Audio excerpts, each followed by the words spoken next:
Now that the dust is settled, I feel like we can all come to a solid agreement that Hanya has really established herself as a character we thought or assumed wasn't going to be too useful or too strong, and now so many different people, so many different players are all jumping on the Hanya board, and I love it. Is Hanya overrated, or is she now a must pull? Henshin a go baby, what's good guys? Yoku here, and I'm not gonna lie to you, man, I said it previously in like one of my videos or whatever. Hold on, you guys can't look at my hair because I have to get it redid and washed and a haircut, and I don't want you guys to see that form of me. Anyhow, I caught this in a previous video where I spoke to you guys about Hanya, or I lied, not about Hanya specifically, about double DPS comps. And I told you guys, we are going to be moving away from a hyper carry meta. And I think Topaz really helped establish that by straight up making it so that she needed another DPS character in order to maximize, or at least start to maximize, what she had going in her kit.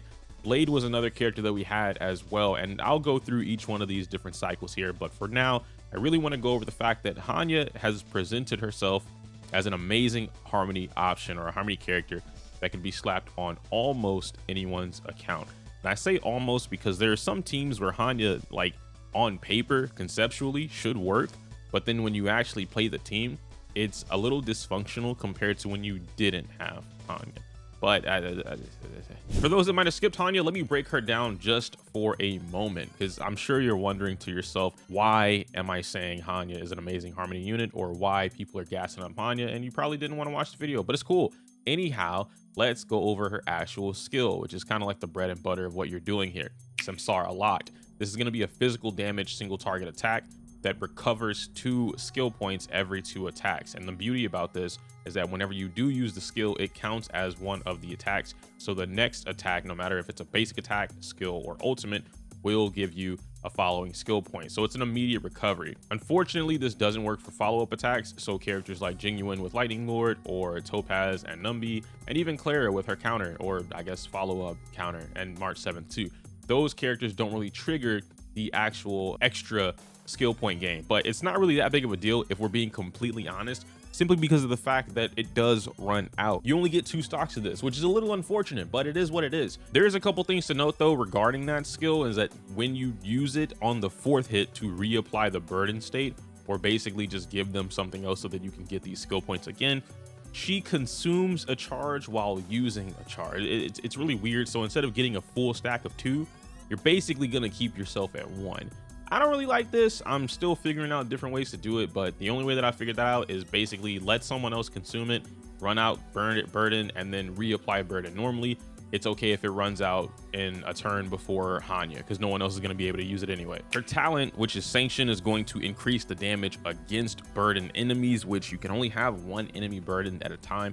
A little unfortunate for that too, but I guess it kind of makes her a little balanced, you know. It is what it is. Her ultimate is basically a giga buff. It's super nice. I love it. It is single target, which is, I'm not gonna say it's unfortunate. For me, looking at this, it lets me completely control who I want to buff and when. Very similar to how you would play a team with Topaz and maybe Jing Yuan, or Topaz and Kafka, or even Topaz and Himiko, where you can direct who you want to get this buff to. You can direct who's going to be doing the initial attack, who has a stronger option for damage at this moment in time, and it puts a lot more control in the player's hands.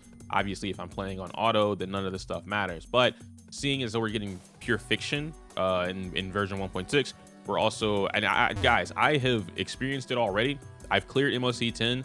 I'm excited for 11 and 12, but man, I don't know what they did to juice up MOC lately, but it is definitely harder. It's a lot more challenging now than it was before. What Ten Lord's Decree does is going to increase the attack up to 60%, as well as increasing your speed up to 20% for this particular target or ally. And it's going to last for about 2 turns, but there is something that you can do, which is essentially like snapshotting it in a way.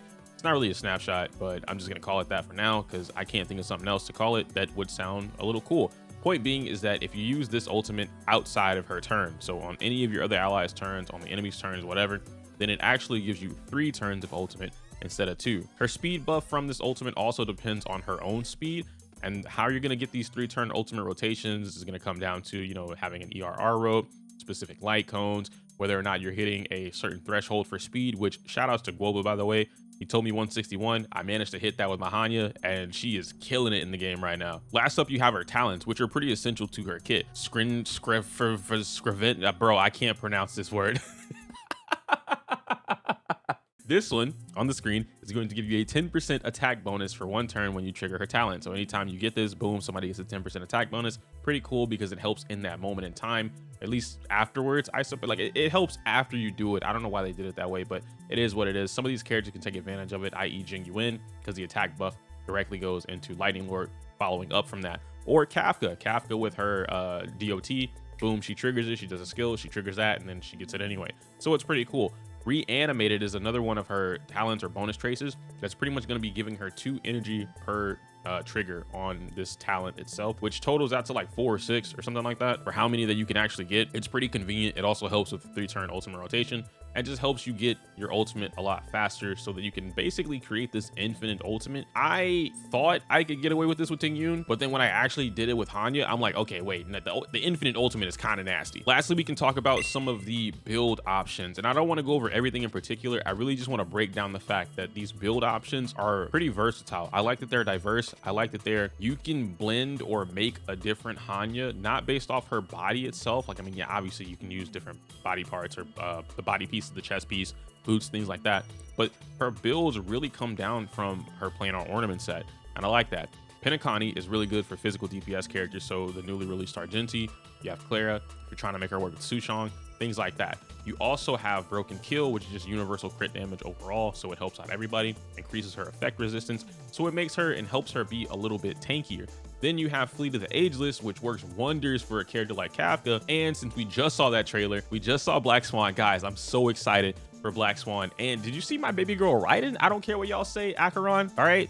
Raiden. Or actually, I have a theory that I will talk about in a whole different video, but I think there are 2 Raidens. That's all I'm gonna say. And then we can talk about that in the next video, so look forward to that. But point being is that you can change up whatever you want when it comes to Hanya. She's great for SP generation. She's got great damage buffs to give out to multiple different characters, or at least one character at a time. But because Burden actually acts as a Nihility, then you're essentially buffing more than one character. She's got diverse builds. She's got an amazing base speed. She's great at E0. She's even better with Eidolons, but they're definitely not needed. And for newer players, she basically works as a pseudo Ting Yun in a way, to where if you have Ting Yun on one team or even Asta on one team and you don't have another Harmony character like Bronya, you don't have the new Rune Mei that's coming out, obviously no one has her, but you guys get what I'm saying, then she works in favor of you being able to build out more teams, because this is what I mentioned earlier in the video. Because this is what I mentioned earlier in the video. We have officially moved into a double DPS meta. So hyper carry is going to be great for like weaker things. We can clearly see that. If you guys haven't played MOC, play MOC and you'll see what I'm talking about. Yes, you can hyper carry things, but I have not seen people zero cycling the new MOC right now with hyper carry in particular. I've seen them trying to force it, and then it's literally a 5% chance. And I'm making up that percentage, obviously, but I say this because I've seen so many people attempting zero cycles on Twitch or zero cycles in their YouTube videos, and they get stomped on. They're getting clapped right now. And it's not because they can't play the game. It's because if you, and this is my, it's always been my issue with hyper carry. If you lose one unit, GG's. You whatever you were trying to do no longer works. If you use your DPS, you'd obviously get F. If you lose your support, one of the 3, get F. If you lose your Nihility, get F. And there's sometimes they're running with no healers, right? Because that's like a pure hyper carry thing. I just want pure offense. You're definitely not making it out of that game alive. These things are hitting hard, especially the bug, the beetle. Oh my gosh, bro, homie, if I didn't have Fu Xuan, he would wipe my entire team every single time. So the gist of what I'm getting at here with Hanya is that moving into a double DPS comp with all these different characters that we've had access to pull so far, Topaz, Jing Yuan, you have Dr. Ratio coming up, Welt. I know a lot of people do have Welt and ride for Welt. Welt is such an amazing option right now to fill multiple roles on your team. Nihility, so you can slow down the enemy, check. You have DPS or sub DPS if you build him correctly, check. You want to make break effect Welt, you could probably get away with that because Imprison is going to make them last that much longer. Welt is phenomenal right now. Blade, we've seen a lot of this with the Jing Liu and Blade teams. Those teams in particular are probably top 1 right now, top 2 maybe, and they're crushing it. I love this team so much. I like the fact that even when I'm using Hanya, let's say I didn't have Bronya, Blade doesn't care about the attack percent buff. but Blade can benefit from Burden State, which would essentially increase the damage that he's doing to said enemy. And since Blade hits everyone on the field, it really doesn't matter who has Burden State. They're going to take some damage no matter what. Jing Liu's case, she loves the attack boost. She loves the speed. If you already have a properly built Jing Liu, you could probably replace the speed boots for attack boots if you really wanted to by making your Hanya super fast, keeping that infinite buff. It's just wonderful. Jing Liu does some incredible damage alongside Hanya. And of course, this is in the event that you don't have Bronya. Argenti, need I say anything about Argenti, guys? Come on, it's Argenti. He's made for this character. He's doing ridiculous damage, especially if you give her the Pinakani set. For me, I was super surprised with Jing Yuan. I did not expect Jing Yuan to work with Hanya better than Asta, and I won't even say that it's better than Asta. I think that I genuinely just enjoy it more than Asta. Being able to directly buff Jing Yuan while also having maybe a Nihility character or my second DPS character, in this case being Topaz, it really felt nice because Topaz was buffing herself. She's also applying the follow-up damage. She has a new follow-up set. Jing Yuan has a new follow-up set, or at least a two-piece for my specific Jing Yuan right now. It felt good.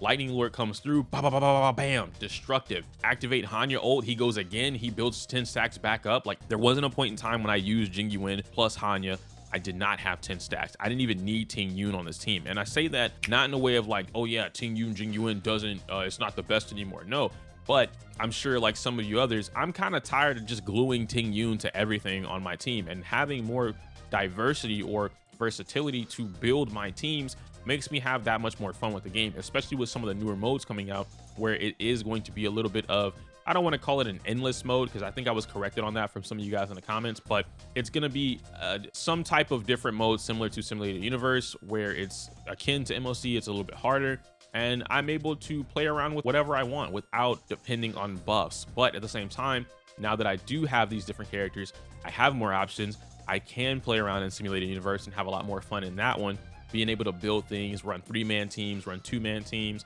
whatever the case I want. It's just nice. So at the end of the day, can I say Hanya is a brand new must pull character for all of us? You guys know how you are about the term must pull, and for those that don't know, I don't disagree.